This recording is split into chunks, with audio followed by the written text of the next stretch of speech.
This is India's #1 news network, and you're watching News9, English news as it should be. In today's digital age, one wrong click can cost you your identity or your life's savings. So we went to the front lines of cybersecurity at the annual B-Sides meet in Bengaluru, a powerhouse of ethical hackers, researchers and security pros. News9's executive editor Nabila Jamal spoke to the sharpest minds tackling the biggest threats. From data leaks to deepfake scams, from UPI fraud to SIM swaps, they broke down how your money is being targeted and, more importantly, how you can fight back. This is a segment every digital Indian needs to watch.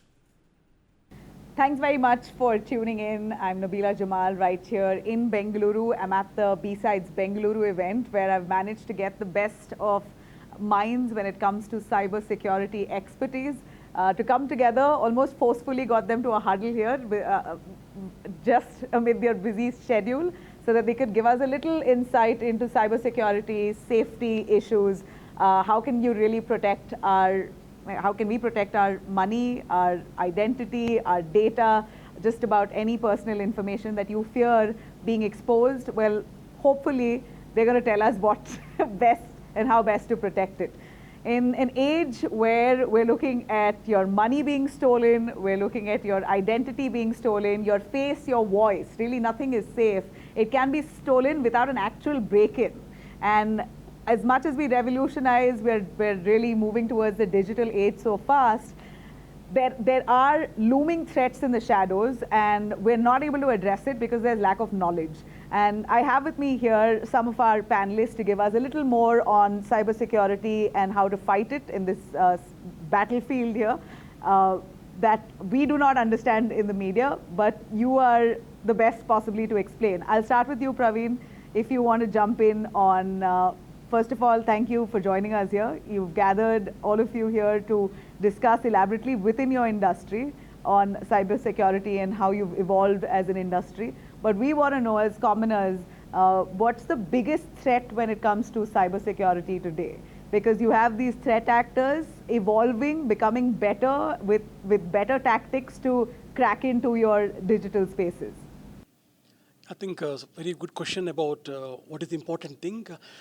I would like to talk in the layman's perspective of it. So a common man, the very big thing currently is the WhatsApp. WhatsApp is one of the most used widely tool. So I would encourage that WhatsApp has to be protected. So that means that there are some good settings in WhatsApp. So where the common man can be able to fine-tune that, because there are a lot of scams happening where they are being getting unknown callers calling them and trying to take out money onto that. So the best thing is that good to enable the 2FA authentication, which is there in WhatsApp already. So one of the best things which can be done. It's interesting that you jumped straight to WhatsApp. I thought so WhatsApp is something for us to worry about because they say and claim that all our messages are encrypted. Would you agree with all that promises of encryption, there still can be a scam? Yeah, definitely. The moment you are having WhatsApp, it is day-to-day for all of us. The moment we open WhatsApp, there is a lot of messages coming from the family, friends. People do have a lot of forwarding messages going on, and we do not know how it is originated, who has encrypted any malware behind it. We have to make sure any message that comes, we have to take time before even responding to it. We have to make sure we do calculate the gravity of it. We make sure, are we going to the third party, which is not legitimate? So there is a lot of penetration we have to do.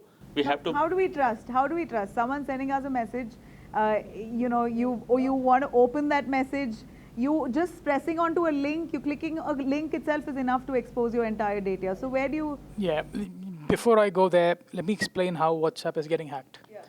Yeah. A few months back, this girl reached out to me saying that her WhatsApp is hijacked, like literally hacked, and messages are being sent from her WhatsApp accounts to unknown people, asking for money, right? Now the question is, how did the hack happen in the first place? And this is very interesting, by the way, right? Have you guys heard about SMS forwarding and call forwarding? Yeah. right? Every phone, every carrier has a call forwarding and SMS forwarding system today. So if I have access to your phone, or if I convince you, what the attackers are doing is use this functionality to hack. And let me explain how it is done, right? If you go to WhatsApp and want to re-register your account, I can go to whatsapp.com and say, or on my phone, and say, I'm going to register a new number. And I have your number, which is public information. So I go to WhatsApp, put your number, and say, I'm going to log in from a new device. WhatsApp will send an OTP to your phone, right? What I can do is I can call forward your call to my number. And then I'll call you while I'm doing the re-registration. So your phone is engaged. What will call forwarding does? When you're engaged, the OTP call, which I'm supposed to receive, which you are supposed to receive, will now come to my phone. I'll have access to the OTP. You're getting it? Yeah. Right? I did. This is a total blind side. Yes. And within seconds, I have access to your WhatsApp, which is why what he said is important, right? You need to have that two-factor set up, because without that two-factor set in, I could just trick you. Or with your physical access to your phone, within seconds, I can hijack the WhatsApp as well. What I just mentioned is without physical access. Many people are getting scammed by this technique of call forwarding. People will call up and say, hey, just dial this number. They'll dial the number. The dialing number is call forwarding your call to their attacker's phone. And then they start getting the OTPs to hijack WhatsApp. This is how they get access to WhatsApp, and then they send links, obviously, all sort of links. It's fun. Yeah, sir, please. Just to add to that, see, any security is, and as you said, like, this primary motto is for awareness, right? So any breach happens, what kind of action you take, all right? So it could be any media. It could be WhatsApp, it could be web, your Facebook, or Twitter, whatever it might be, right?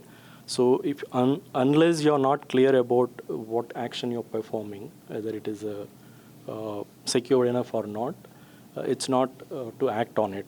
So it's always best to, of course, educated people, they'll be aware of it, and still, despite people are falling into scams, right? So probably kids or aged people, you educate them saying that if any unknown links or anything, you don't act to it. So either consult to people like at home, or in this space. There are many forums, and everyone here representing different communities. So you're basically saying that just be inactive when someone calls you and asks you for a number or a code or sends you a link. Because unless you click, it won't. Yes, unless you click it, it won't generate a OTP. All you have to do is freeze. Don't be proactive when you get something you're not aware of. Correct. And people are very trusting to begin with, right? Yeah. So when somebody calls, we usually answer. Yeah. So people are taking advantage of that. Yeah. So what you want to do is always have some sort of password when you talk to your relatives that only you know. Maybe birthdays are very common. You don't want to use that. But at least a place of birth or any special place that you went to, keep that as a password. That when you communicate, you start with hello, this is Dharmesh. I'm like, no. And then you give some sort of a hint to other person before giving your OTP. Because a lot of times what happens when you actually help out our elderlies, what we do is we give them our OTP. Like, hey, can you send your OTP, right? And that's another threat vector that you need to be aware of. Okay, so this in my view, go on, ma'am. In my view, I feel that okay, you won't click a button or you won't press on the link, but what if you, and I guess that's what he was referring to as well, if someone's cloning your voice or your family member's voice, even your face can be cloned now with AI evolution. So that's where I think most Indians who are tricked are unaware of differentiating between their loved one's voice and that of a scamster. Yeah, absolutely. Instinctively, we want to be right. We want to help the other person, and that's where we fall prey. So yeah, my name is Yogini, and been in cybersecurity for quite some time. Enough that my mom thinks I save the world. My son thinks I'm a hacker. I'm neither. Who's a cyber hacker? My son thinks I'm a hacker, and my mom thinks I'm saving the world. I don't do either. But yeah, most of the times what I try to tell them is, to my mom basically, you can't trust, times have changed. you can err on the other side by not trusting a person and breaking a relationship. And similarly, I tell my son, don't act smart. You might think that you will not get tricked, but you do get tricked. The simple thing is, I think you have to keep making sure that you're using your common sense, and that helps a lot of times. But my only worry is that, okay, fine, I'm not clicking on any link that's coming to me, right? I'm a wise girl who is a journalist, so I know very well, I interact with people like you. But boom, my data has been stolen thanks to me registering on one UPI app. My phone number, my details, just about every piece of identity of me has gone to the hands of hackers or whoever wants to sell that data. I'll tell you why. And they can do anything with it. I'll tell you why. Yeah. There are three things that trick people into crimes. First one is fear. Okay, something happens. Oh, your near dear one has got into accident, this, that, or there is a condition that's created to get you afraid of something, and then you will act. Second thing, which is a larger piece, is greed. You get $10,000 million, your $8,750 is ready. Please click on your link, register, and then it'll come to you, and people click on it. Many people. And once you click, you know what happens. Anything can be downloaded, which is, all the devices are connected. People don't even have an antivirus on their mobile, and they're exposed. But this lottery thing is, I think, passé now. Now you have a more evolved reasoning. Your card has to be updated. Your SIM card has only 3G. If you want to upgrade it to 4G, then you'll have to click on it. So they're basically tapping into desperation, not greed even. No, when they are tapping into your desperation, but unless you are greedy, you will not fall for it. Well, I want to update to 5G, yeah? But the third thing is the most important one, habits. We are so addicted to gadgets, all of us, at some level, are addicted in responding, like what she said. We are so used to answering calls and clicking on messages, and we have become automated in that. And that, in many cases, get people, the hackers get people through that. So these are the three main ways which we see where compromises happen. That's compromised our data. But whoever is taking, yes, sir. I'd like to ask you, should we worry about, I gave a list of companies, including Bharat Pay and, Swachh Bharat app, AIMS, that data is stolen, almost 1.6 million patients' data is gone. You have companies unable to secure their data, and all our personal information are registered with these firms. Motilal Oswal, financial services company. So should we be worried as an individual? I'm going to do everything to ensure I don't click on an anonymous link. But when I share my data to these companies who I assume are going to keep my data safe, they're not able to do it. Okay, with all that money in the world. So data is not safe. Okay. So in cybersecurity, there is a term, and that's applicable to every company, that it's not a question of whether you will be hacked, but it's a question of when. Okay. So data is not safe wherever you put it. There is a potentially you could get breached. So a couple of things. One is he talked about multi-factor authentication. The other thing is what we do for, we have 20 accounts, and for each account we keep the same password. So if you are one company where you had set up your email address and password, if that data gets hacked, and if you have password everywhere else same, that is how the hackers will use that information to hack into your other bank accounts or your Bharat Pay accounts. So one is keeping different passwords, but the challenge is how do you remember those? Yeah. Right? And to keep and to save your passwords, that also I'm scared to do. I'm scared to save passwords on my phone, because then they have access. Whoever is hacking my phone in whatever way will have access to all my passwords of different platforms, and doomed. So.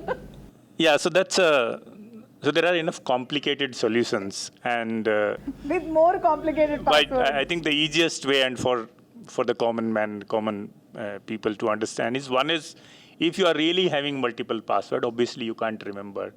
And the easiest way now, you'll have to still trust Google, but you save your password on Google and have a much stronger password for your Google account. Yes. If you have one strong and rest managed by Google, potentially you're comparatively little more safer.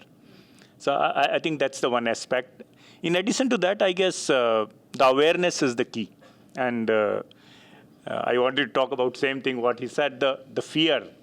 Okay, fear of one of your relative getting into some trouble and you acting quickly on that, you end up giving out some information which might be sensitive. Correct, because hackers are not using any superior hacking tools. Yes. They're just tapping into your vulnerability. Absolutely. Yeah. Yeah, I mean, well, yes. I mean, to hack your grandmom, they are using these techniques. Yeah. You know, to hack you, this is not what they use. I mean, everything we spoke about is for the general public. Right? Educated people like you who understands these, this is not the way you use. And let me explain what happens, right? Educated people, this phishing technique which would not work. Have you heard of the software supply chain attacks? And I'll give you a very simple example, right? In the software, there are two kinds of software. In WhatsApp, when you get a link on your WhatsApp, without you opening the link, it generates the preview of the link. Have you seen that, right? Yeah. How did that happen? There's a software component in the background which is running, which processes the link already, right? It has opened it already and generated the preview. This is a library we call in the software terms, a program which is processing an image and generating an image to show you what it is. There has been attacks on this software component using vulnerabilities that I can just send you a link without you opening, because there's a vulnerability in that component. I can use that to hijack your phone. No clicks. And if you look at Jeff Bezos, who got hacked again, who got hacked and his personal phone, personal images on his phone was leaked, and that led to his divorce, by the way. Sad story, but happened because of this. This is what we call software supply chain. Then there's the other thing, right, which is called the supply chain, vendor supply chain. For instance, let's say you buy something from Flipkart. Flipkart doesn't ship you that item directly. Flipkart knows you brought it. Flipkart then reaches out to ShipRocket and tells you that, hey, this lady has purchased so-and-so. Ship that information with this to her. I could just compromise, and most of the things we have seen recently are people compromising ShipRocket, just get to Flipkart's data. So basically from one platform to the other. Yeah, this is called vendor supply chain, right? So I am still getting your data, getting access to everything you're doing, but you have no idea that it's happening. But what can they do with that data? That's my question. What can you do with that data that they have, apart from sell it to brands that can use it to further their branding? And they might profile you. They might profile you, try to hack you in a way based on your profile, try to make sense when they call you. So that is one of the things. One of the things which we happened with a very large, apparel company is when customers. I can't name. Well, I'm naming them. You have it all online. You can name. Is that when the order went, now the attacker knows that the order went, they call up the customer and said, hey, there is a refund because of XYZ. Oh. We have to cancel the order. Oh my God. You are supposed to get that money, but there is a refund fee which you have to pay, which is 500 rupees or something, which is 15% of the deal value. You have to pay that, and then we will process it. That's insane. Yes. And you how do you even know? Because the only person whom you know has your information is, okay, Swami. Yeah. Right? But now you're, sure. I mean, process the refund, I'll just pay the money. Tons of people lost money. Right? So, I mean. And what it also please. It also depends on what type of data is stolen, right? Your just first name, last name, is available everywhere, even public information, right? No, but you have KYC details that are out. Right. Right. So Aadhaar, your PAN is out. Is out. So once those data is out, people can actually use that data to open a credit card on behalf of you, and use that and that becomes really, really painful to actually get that credit back, right? Once you lose that particular credit score, it's very hard to gain back. That's actually very interesting. I didn't think of that. So basically the data stolen can eventually lead to them opening up a whole new account, a credit card that they can access on your name.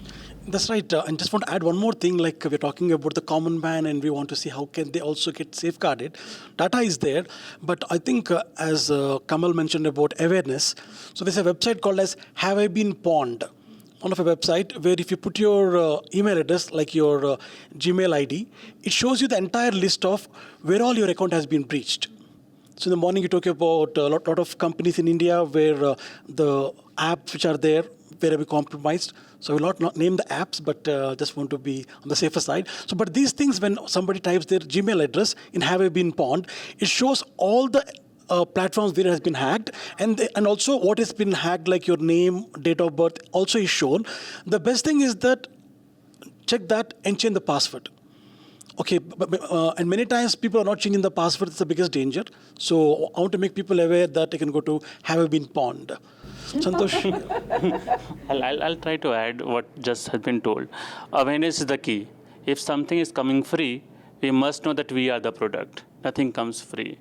The moment we understood why we are going to use it, I believe the problem is sorted out there. If something is coming, giving us a fancy thing in terms of creating videos, creating audios, creating luxurious items, we have to pause. And as we all know, first and foremost, we need to understand, do we really need it? If we're already using one email application, do we really need the other one? Do we? Other things that we can say, every application now is offering security and privacy settings. We must go ahead identifying what is enabled, what is not enabled, to make sure we are at correct place. And again, due diligence is something that we always forget. Let's take a pause the moment we receive any communication that does this really matters to us? Is it showing any sense of urgency? Do I need to respond it? Do I need to share some details? I believe we need to have this tick mark take every time for a common user. You know, but I still would like to ask, if at all I've been scammed, and scammed because my data was shared with a big company who I thought would protect it. How liable is the company? Why is there no responsibility, these companies are never held responsible to that extent? It's brushed off the carpet. They say, no, everything's in control. Motilal Oswal, in fact, went about carrying on their operations after that, saying, all's well. I mean, I don't know if all's well. It could be very well that all was well. But I'm assuming that what data is already gone is gone. In the Indian context, I think it's a very complex problem, because you may have lost your data through 50 different sources, and there is no traceability. You don't know, because you don't give one email ID to one person and different email ID to another person, and you don't know who gave your ID for which portal. Today, every platform asks for your Aadhaar. Everyone asks for your Aadhaar. And now the government has made Aadhaar a one solution for everything, where all your documentations need to be attached with your Aadhaar number.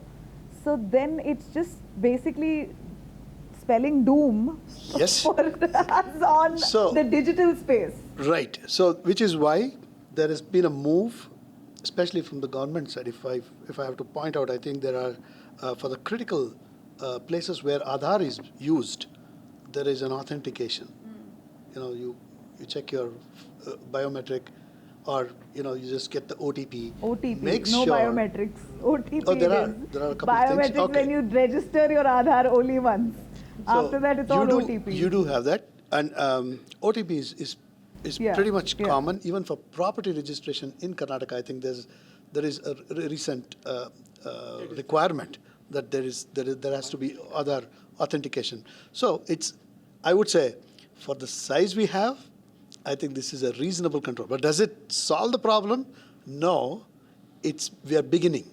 Would you agree that Indians are the worst affected with cybersecurity threats? Just to add that other point, right? So security basically discipline. Okay, you should have that patience not to expose to things. So our friends talk about multi-factor authentication, but how many people really implementing that multi-factor? Most of the apps and your phones Are you implemented multi-factor Yes. authentication? Oh, great. Then you are safe. So What is multi-factor? Let's be clear. Multi-factor is your So- phone number, your email ID? yeah, it Anything could be a else? token, it could be a PIN, in a combination these of are two-factor password. authentication, right? Yeah, Phone more than- number and OTP No, basically any and two email ID. Any two is two-factor, more Any than two. two is three-factor or multi-factor. What are the other factors? Phone, email? Security questions. It's a password, your PIN, and a token on top, all right? So these are the combination of three.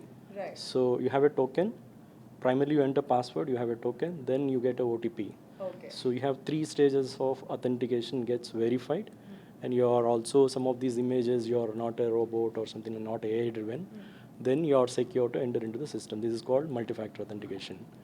Then I think Shri is talking about Aadhaar, right? So many people, we don't know when these Aadhaar getting authenticated, a background check. So your biometrics, there is an option called block your biometrics.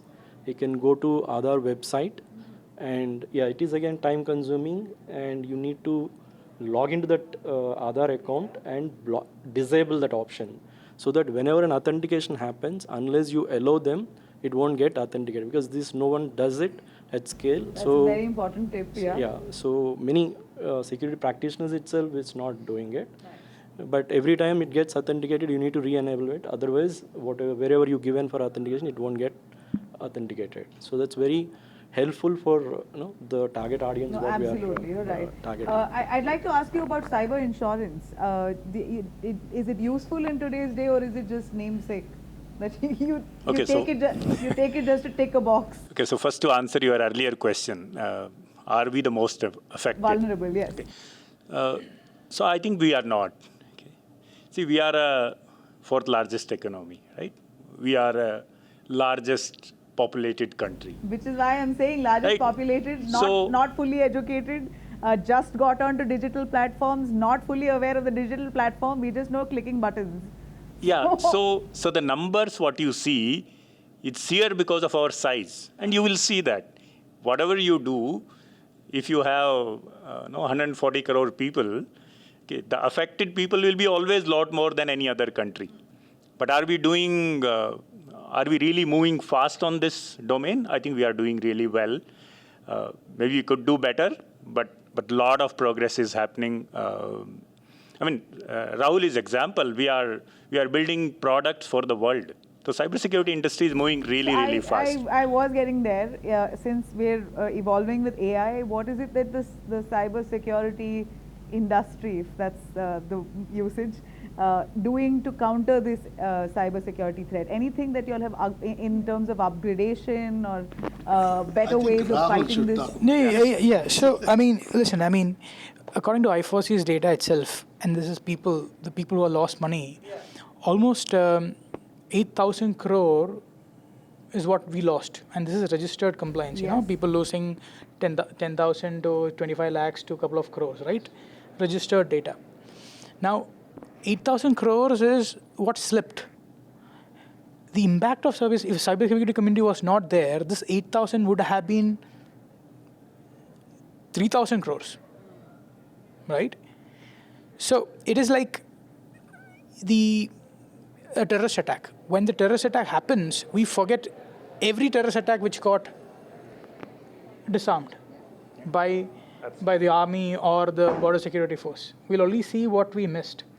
So, the way I would say is that if you ask if the cybersecurity community go for a strike for a week, you'll see airports getting shut down. You will not get your food.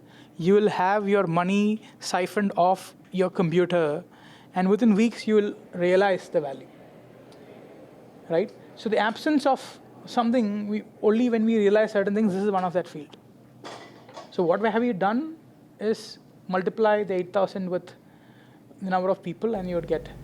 Banks are not immune to it. I heard Cosmos Bank lost nearly 100 crores, 94 crores that was siphoned off. Yeah. And I turned into cryptocurrency somewhere and it's vanished. That's true. So if banks are not immune to it, then nobody is immune, right? See, correct. But shouldn't ideally banks be using more superior tools? your question is like asking doctors, are doctors vulnerable to COVID?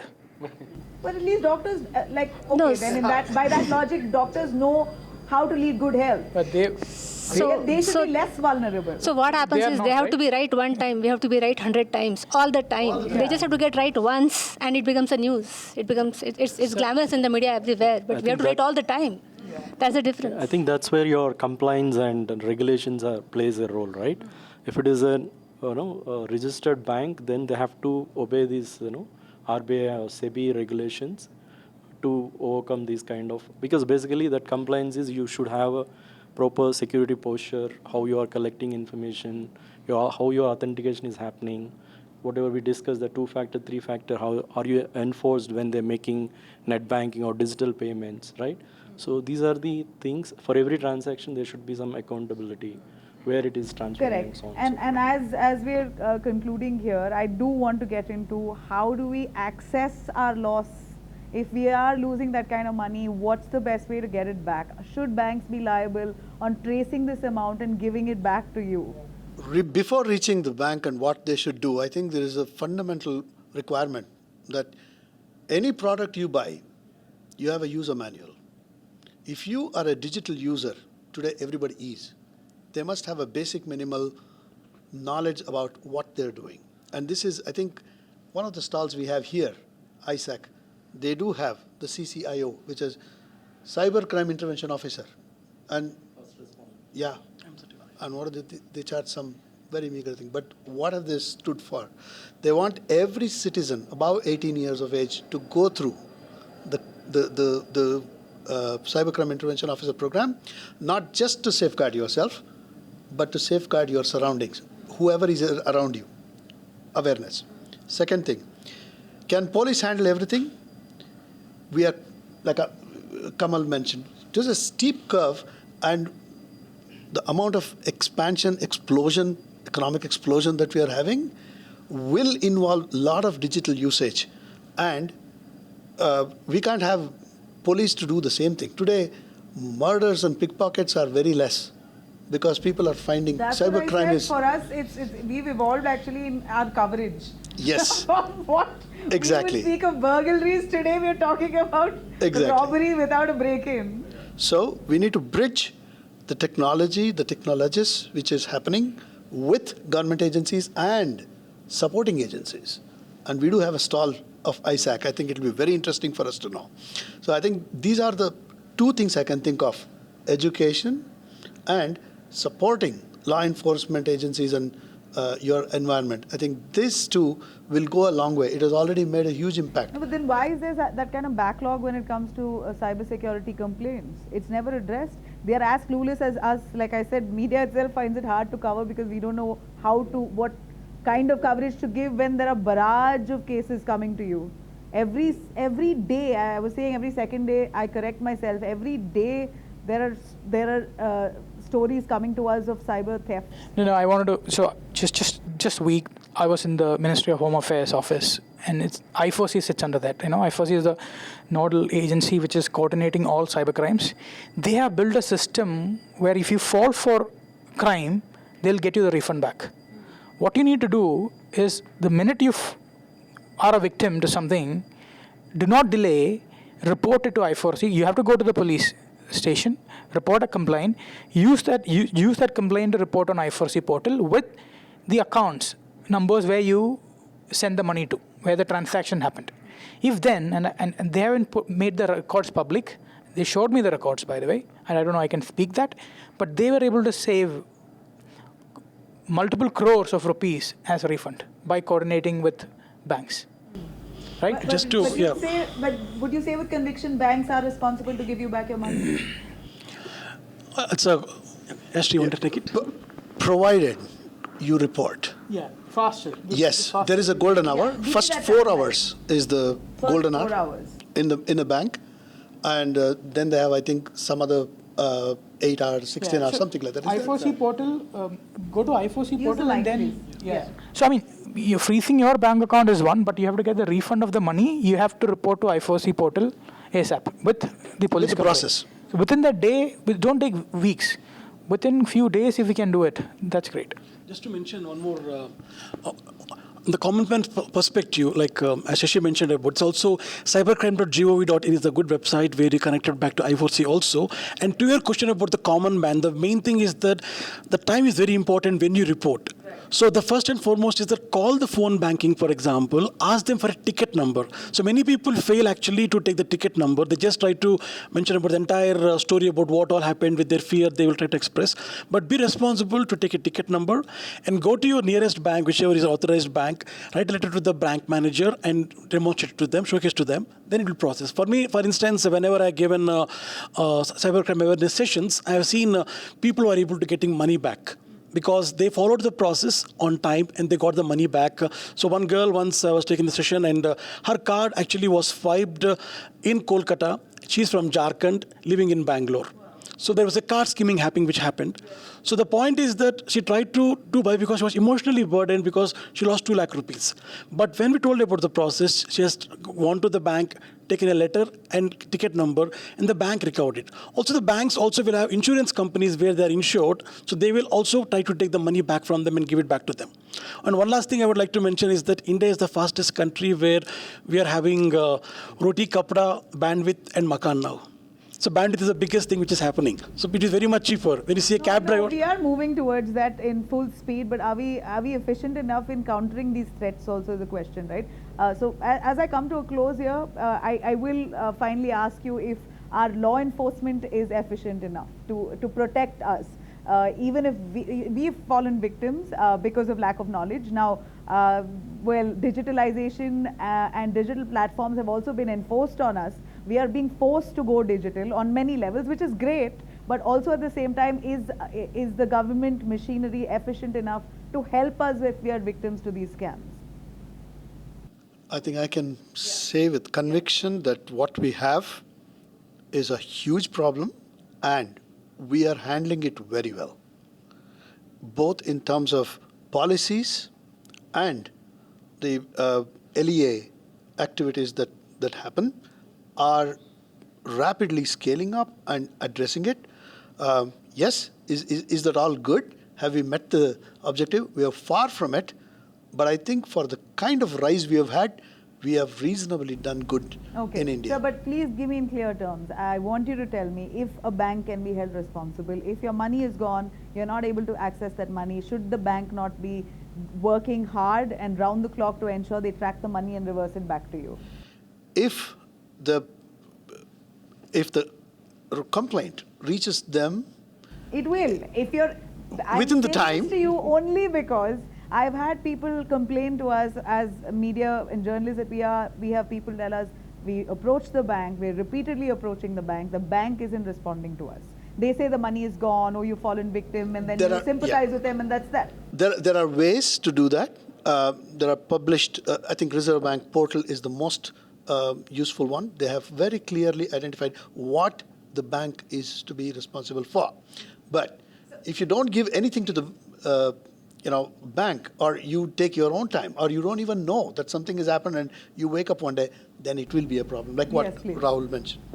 So I have personally received my money back. Yes. I had fallen victim to that. I went to the bank, credit card. It was proven, and it took around 90 days. I lost hope. So either people are reaching out to you before that the money did not come back. We have to be patient. We know we are in India. It took 90 days. It took 90 days to get your money back, but you got it. But I did. I had to follow up a bit. I had to go to the bank, give a letter. Yes, I had to do, but I did. It is going to take time, but you have to keep faith here. Yeah. See, how it happened, we need to understand why there is an urgency to go and report this cybercrime. Because what I have understood through multiple resources, that first that money that is stolen or maybe that is trapped, it goes into one account, then it goes into multiple accounts, and from there it flows, and then it goes to foreign account or some other account. And then turns into crypto. Yes. So what happens if you look for government advisory, they say if you will report it within 2 hours of the crime or within 2 hours of this cyber fraud, they may stop this transaction. Okay, so you're saying the timeline is 2 hours. Yes, and then we do have 1930, that is cybercrime calling center. We do have cybercrime.gov.in. We do have resources. Now people are so much aware because they all are going to technologies. They are going to Instagram, Twitter, Facebook, everywhere. And it does come on very frequently that you have to report it. Even we have the caller tune. So government is putting a lot of effort to make cyber aware. It's us, the human. We have to take it seriously. Okay. So in security, we say security is everyone's responsibility, right? So it's not, I mean, everyone should play a role to secure enough. So every person has a responsibility, and government policies and regulations compliance is a complementary to that. And it's a lot more process they need to follow, and patience is required, because every stage you need to comply, because many people fail to go and complain in cyber cell. It's like as equivalent to your FIR. No, people are complaining and there's a backlog also. How do you address that backlog? No, I mean, there is one-to-one, like, no, it's a chain kind of thing. So even if you know how government organizations processes will be there, right?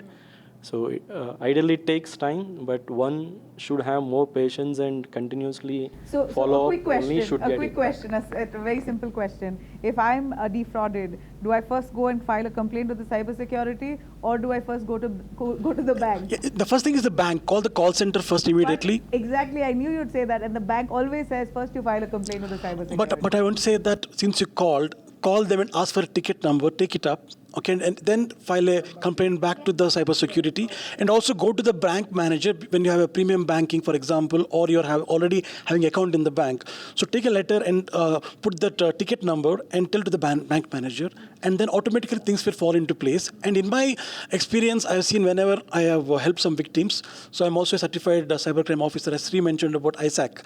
So in that, we also support the community. So people told nothing is happening. But when you told the process, they followed, they were able to do that.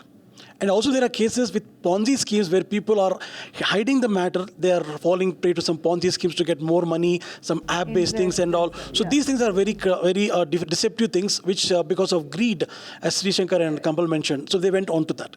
So we need to be careful, and if you follow the process, it would happen. And I've seen in my case that it helped us, actually. Okay, so there's hope. That's all I can see after speaking to all of you. The whole idea of hope, right? And this is very important. If you look social media today, you would see people committing crimes left, right, and center, right? Some CCTV footage is showing somebody snatching some chain or somebody trying to enter someone's house. It's not that crimes have gone up. What has gone up is the number of installations of CCTVs, right? Which will give you the impression that crimes went up. No, more people started putting CCTVs, that because of which we started recording more awareness and recording more activities. Same thing. The reason why you're hearing more is because we have started, like I4C sort of organizations started collating cybercrime data. That data, the money was going before also. It's just that we started tracking them better. Right? You also have more number of people now turning digital. Correct. So better tracking should not give us the presumption that things are getting worse. It's not. No, but we can't deny the fact that these threat actors are using more superior methods to hack into. If you protected yourself on one level, they'll find different ways to con you. Yeah. Just to add one more thing, Shashi, I think for the common man, a very important thing as we are on this is that also go for a paid antivirus software on your mobile phones. There are also good softwares of antivirus which will also prompt you, don't go to the website, or this link is malicious, and they try to help you in that. They also give constant tips and advice also onto that. That's a great tip. So could you elaborate on that? Paid antivirus software on your phone, is that something that really will help? Yeah, I think there are a lot of good vendors in the market. Okay, and also this app called as Lookout for Mobile is there. Right. So it's also free of cost and also paid also. So this particular app, what it does is that it will also flash you, like if something is really suspicious, it will tell you where it is. Nice. And also as I spoke about, have a been pawned website where your account has been compromised already. This also gives you a log about where your email address has been also compromised, so that you can change your password also.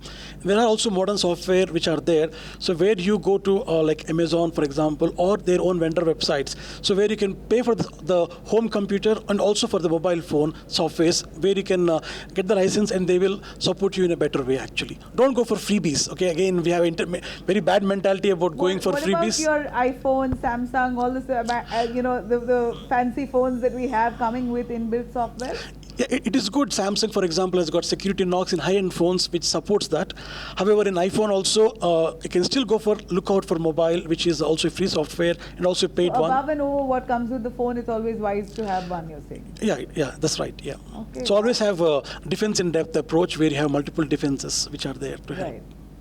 You know, I know that you did want to talk about geopolitics, but as you're very short on time, do you want to give a final word on warfare, cyber warfare? Yeah, I think one of the most powerful things that we are seeing today in the volatile geopolitical situation is that it's information warfare. Yeah. Twisting, turning, putting something that is not real, making up. So we saw that with the India-Pakistan conflict this time. Everywhere, not just there. You say, Let's talk about our country. Yeah. So they said something has been shut down, and then there is a video. Now we have Grok, Perplexity. Now they immediately started tracking it on X and stating that people ask, hey Grok, can you please confirm? Oh, this is a 2-year-old photograph, and it was. So you're saying these are good platforms like Grok and Perplexity? They're useful tools. Yeah, they're busting lies. And there is a tendency for people to believe what comes on WhatsApp or what they see on Google, right? So that habit should be broken, and then we have to start looking. Who trains Grok and Perplexity and ChatGPT? Well, we're training it. It can be a con artist training that app. No, it's not so easy. Yeah, AI poisoning is possible, but mostly what you get out of Grok and Perplexity for what they're using, it's generally accepted that they do have good standards. So you can yes. Right. So I think you can reasonably believe that. Notes and stuff like that kind of really. Exactly. But I think my biggest fear.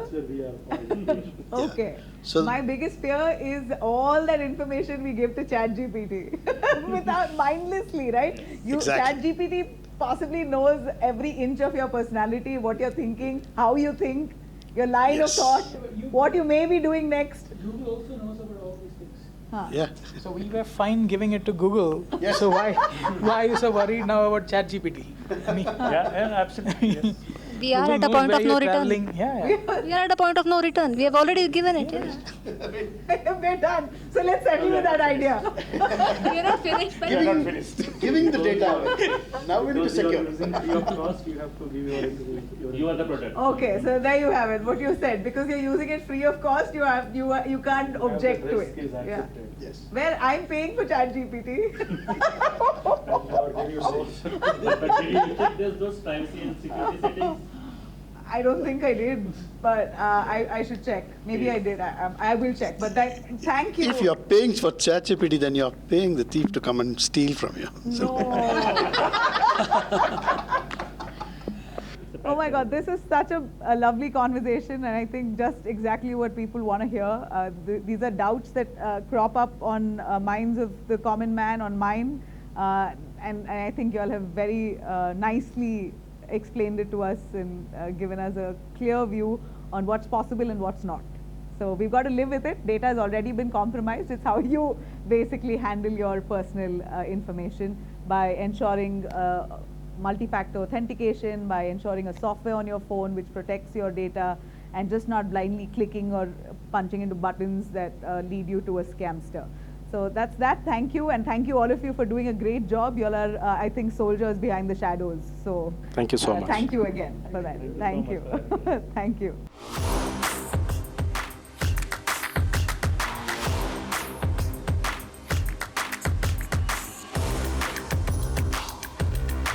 This is India's #1 news network, and you're watching News9, English news as it should be.